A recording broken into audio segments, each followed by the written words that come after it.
Hi, friends. Welcome back. Thank you all for being back here. Yes, this is our final session together in this format. Wait, pause before I continue. I also just want to acknowledge that this check-in question I have been using since I first heard it from Christiana Ray Colon. So just needed to make that very clear. So thank you for sharing the things that you have been engaging in to feel free. But yes, this is our final session together, but you will continue, right, to be in community with each other. And so, you know, we're thinking about this session specifically as the last of this series, but might it be the beginning of something else, perhaps? And so, you know, as we are continuing to go through this journey today, keep getting to know folks, right? Folks that you may not know, folks that you might continue to engage with beyond this. This work does not stop here, right? For many of us, this is the beginning or the continuation of our journeys. But to know, right, that we are actively building communities of practice where we can seek each other out, right? Both to celebrate and to sort of work through and navigate the difficulties that come in all of the phases and facets of our work. Okay, so I'm going to plant my feet on the ground. We wanted to make sure that we acknowledged particularly the moment of last week, the whirlwind that it was, at least for me. We had Derek Chauvin being found guilty in the murder of George Floyd, which many folks celebrated. I, in particular, did not necessarily. It served for me, right, as a reminder of how many hundreds of miles short our system fails and falls from any semblance of justice. So just to speak that out loud, we know that the only justice in that situation would be George Floyd alive and thriving. And right, just sort of moments before the verdict came out, that 16-year-old Ma'Khia Bryant was murdered by Ohio police. Still another indication of the persistence of anti-Blackness and white supremacy in our state, right? And those are just two instances in one day. We could continue to say other names, perhaps for that same day, for the day before, the day before, the day after. So we just, you know, want to make sure that we take a moment to breathe, to honor the legacy and life of Ma'Khia in particular today.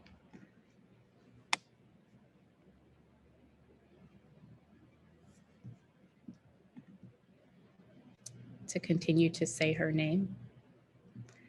And we are going to drop in the chat a few things that her family is asking for. So calls and notes to the Columbus mayor.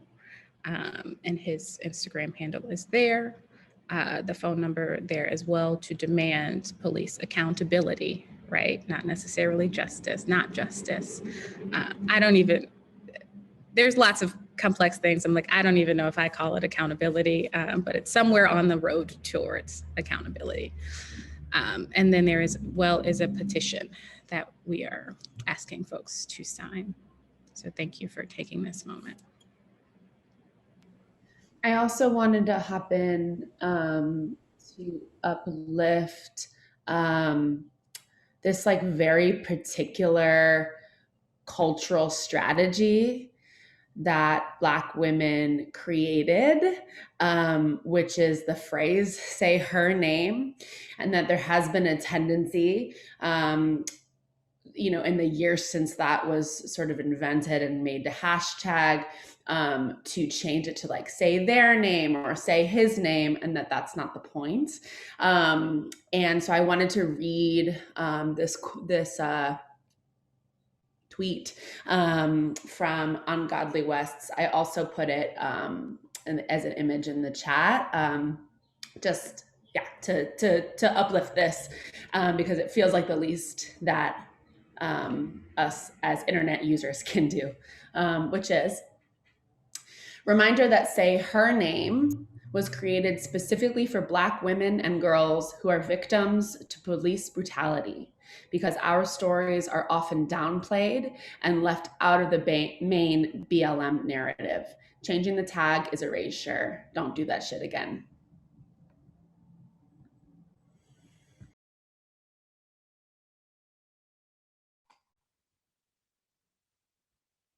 So one of the ways that we disrupt the ongoing violences of white supremacy is by moving our attention and our resources to those who are most impacted by it, as Elisa and Quenna just invited us to do. And another way that we move our attention and resources to those who are impacted by systemic racism is through land acknowledgements, right? To acknowledge and honor the original stewards of the land that we're on, and the fact that the way that it was stolen is interlocked with the same systems of oppression and violence that take the lives of Black folks on a too persistent basis. So we're going to practice that now. And as Quenna already did, just an invitation to get inside of yourself a little bit more. If that means feet on the ground, go there. If that means spine tall and long, you can go there. Yeah, if it means a stretch or a crack or a little extra breath, you can go there. Just take a minute to tune in here and find one connection that your body is currently making with the ground itself. So that could be with your feet, or maybe if you're sitting on the ground cross-legged, it could be your butt. Just make contact with the ground, connecting into it.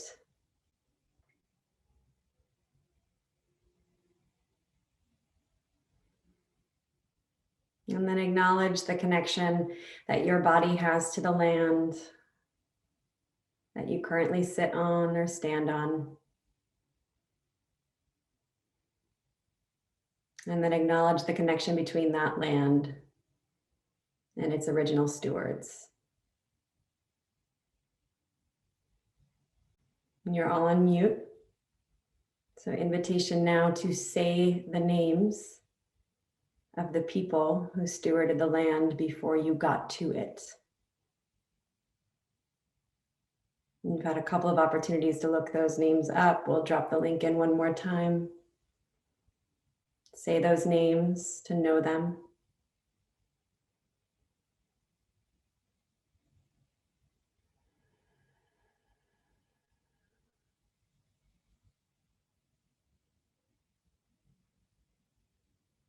And then an invitation to just wiggle your toes or give yourself a little shake. And then return to our shared space here if your gaze was somewhere else.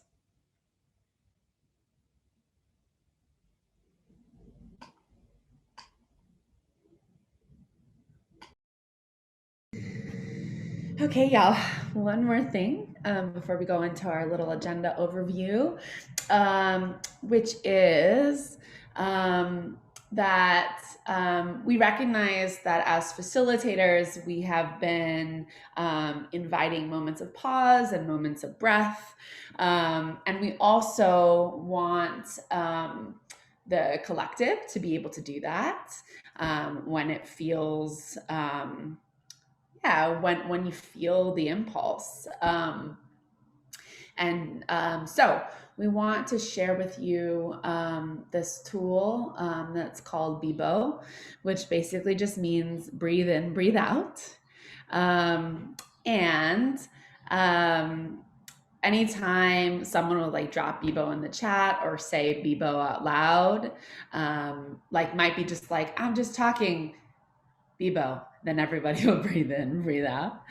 So we'll do that in a moment, but I also want to take a moment to share what I think is the origin of this. I'm not positive, but I learned it from somebody and was sharing it in a youth space that I was facilitating And a young person that I worked with was like, oh no, I learned that from, and I think it was invented by this like particular Black woman who does interplay in California, whose name is Soyinka Rahim. And so it's actually really important that that we don't like change it to something else, that we say Bebo, and that I am putting the hash, or the, not the hashtag, the handle, Instagram handle that Will Petway sent me.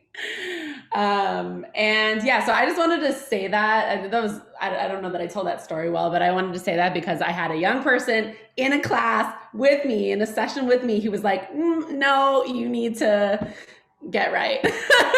And so, yeah, texted them this morning for the person's name, and thank you, Ignati, because of course you know as well. So let's go ahead and do it. So put my feet on the ground as well. Bebo, breathe in, breathe out.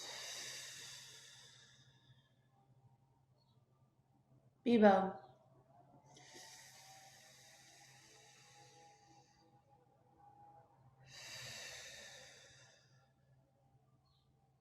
Bebo.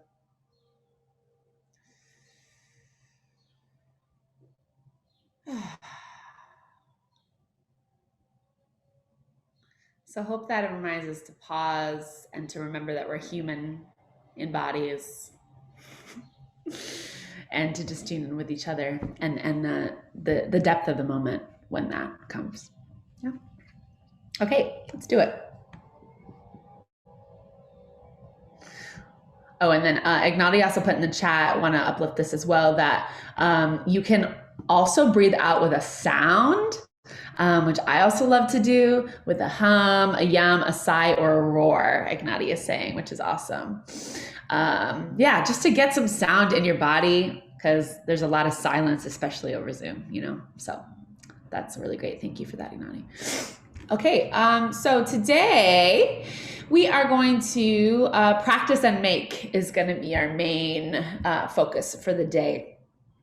Want to get y'all in it, enacting our values. So going back to those 4 values we shared at the very top of our sessions, getting you into writing a declaration of purpose, and doing a little bit of self-assessment around where you are in your journey, what you might vision for yourself and your work, and then, and your relationships, I guess, too. And then some practice that we'll do in affinity groups. And that will be the time. It's also a lot. So we're going to see, you know, how swiftly but purposefully we can move through this with also pausing when we need.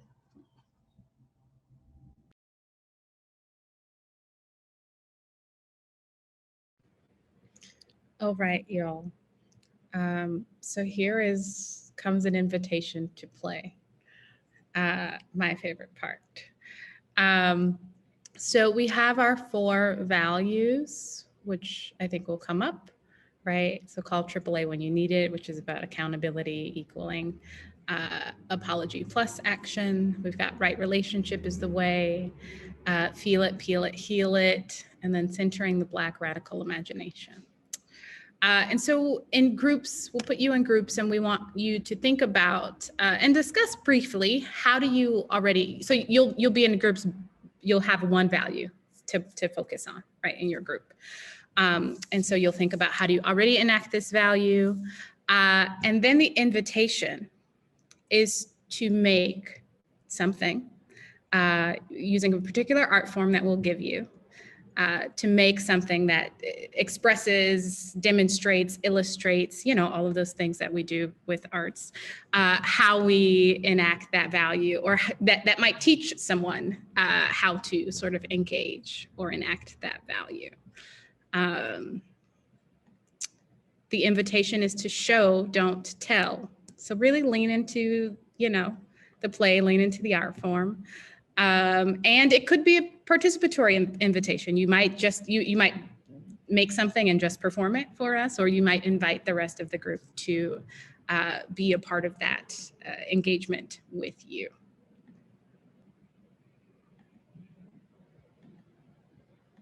And so Nick is going to put you into random groups. Ideally, you know, take like 4 minutes to talk about it, 4 minutes to make the thing.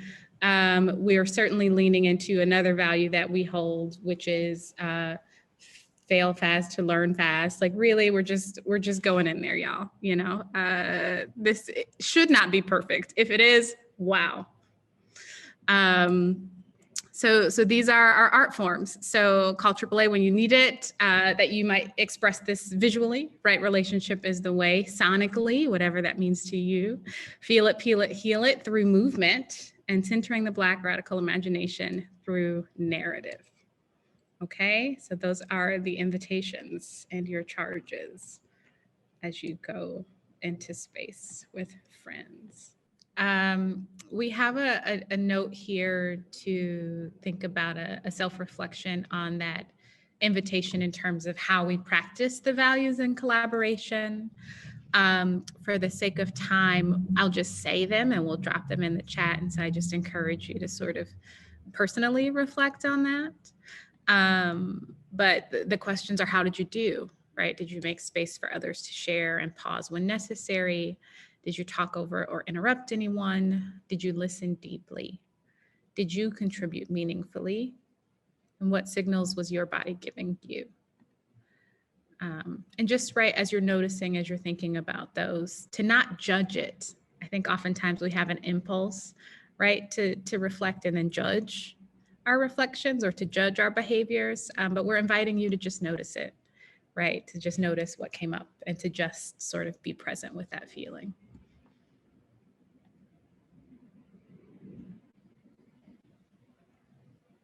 And in the spirit of deepening that self-reflection, we're going to take that now just into an embodiment exercise. That's just going to invite you into a declaration of purpose around this work. Okay, so we have the values moving in us and through us now, and many of you, most of you are practicing them in an ongoing way every day in your lives. And this next set of invitations is just going to be for you to orient to an overarching sort of mission as you move through the world and your teaching artist work with those anti-racist values. And so you can do this seated or standing, whatever feels good to you. And you can turn off your camera if that feels better to you, to allow you to go a little bit more inward, or stay camera on and a more kind of soft focus on our community of practice. But I'll just invite you now to step back away from your computer screen or move your chair back just slightly so you have a little bit more room. Yeah, you're just sort of widening your plane here. And we're just going to center in the multiple dimensions that we hold in our bodies. The first dimension that we're going to center in is our length. So this is the dimension of our dignity. And if you're standing, you might feel that dimension all the way from the bottom of your feet to the crown of your head. You might even bounce up and down on your heels a bit to really feel into it and extend as far upward and downward as possible. If you're seated, same thing. You kind of bounce in your seat a little bit to root into that, extending upward and downward. This is the dimension that connects us into the earth itself, our steady foundation, into our sense of what's beyond us. That might be spirit or a sense of spirituality for some of you.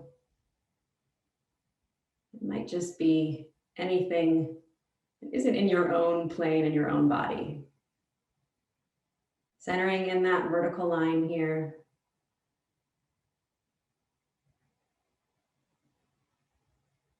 And then we'll center in our width now.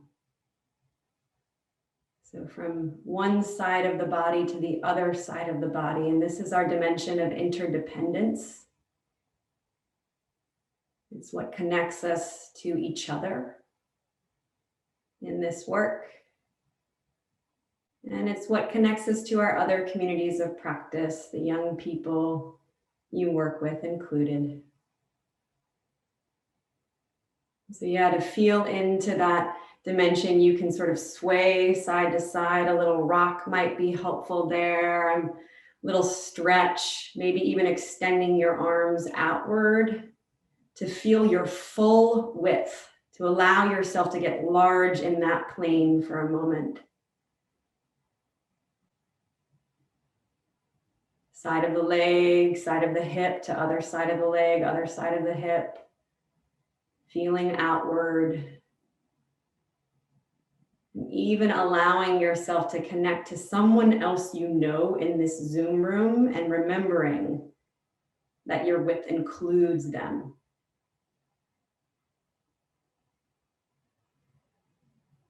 And then lastly, centering in the dimension of our depth. So this is back body to front body now. A little rock forward and back might help you find it.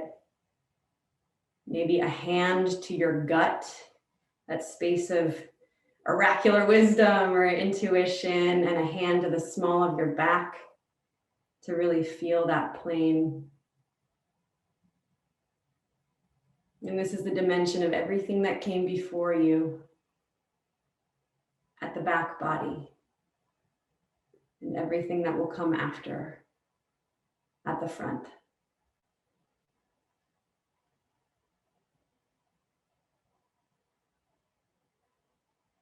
Really grounding in between those three spaces, your length, your width, and your depth. See if you can find here a powerful declaration of purpose for your work and the way that your values get enacted in your work. And allow that declaration to be something not that you are committed to, but that you are an embodied commitment to. So beginning with the phrase, I am a commitment to blank. This is something that you live and breathe and are every day.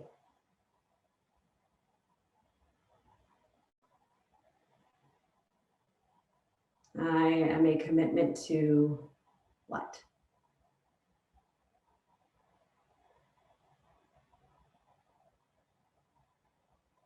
And then just another invitation here to breathe in that commitment. And you're all on mute, so if you found it, you can say yours out loud. And when you say it, it should feel good.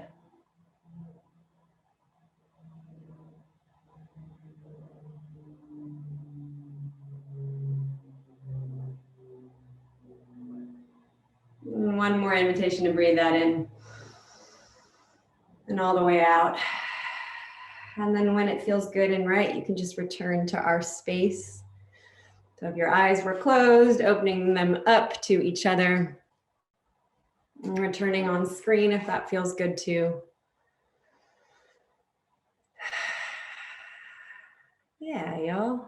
Thanks for practicing together. And Quinn, I'll turn it over to you. Thank you, Nick. So following that, we have created a sort of a tool. It's kind of a worksheet that invites you to write out this sort of declaration of purpose. On the worksheet, we call it a statement of liberatory pedagogy, right? So it extends it just a little bit, right? But really, in the feedback, we saw a lot of folks talking about sort of, you know, what do these values look like in practice? And I think that's going to be different for us all, right? Knowing that we have some shared tools, but how we sort of enact them in our spaces will look differently. And so we just wanted to give you space to think about that. So I'm going to screen share just for a second. And then I think that first link actually doesn't work. So we'll share the PDF. But it is, if you download it, you should be able, it's a fillable PDF. So you can use it sort of, I'll get the other link where you can do it online. I'll do that just after I finish here. So the 4 values are here with those definitions that we've shared. And then right again here, you can start to write those commitments out, right? The commitments that you just dropped in the chat, you can share those here in this space of statement of liberatory pedagogy, but also really just think about, right, like how do you set up your space with your students? What commitments might you make to your colleagues, right? Like what does that mean to sort of, if we have to pause and interrupt behaviors, right? Like how are we committing to do that moving forward? And then here, there's space on the second page to really break it out for each value, right? Right relationship in my practice looks like what, right? What are the visible manifestations of practicing this value? And then right relationship in my practice means that I what, right? Like what are you going to do to enact this practice, or what are you already doing? So we'll give you, I think, like 7 minutes here is the invitation, but also to take a break, right? Like knowing that you won't fill this out in 7 minutes, but that you might start to drop in some of the things that are already present that have just been surfaced from the activity that Nick shared with us, and that you can start to drop those in there, and also take your bio break here.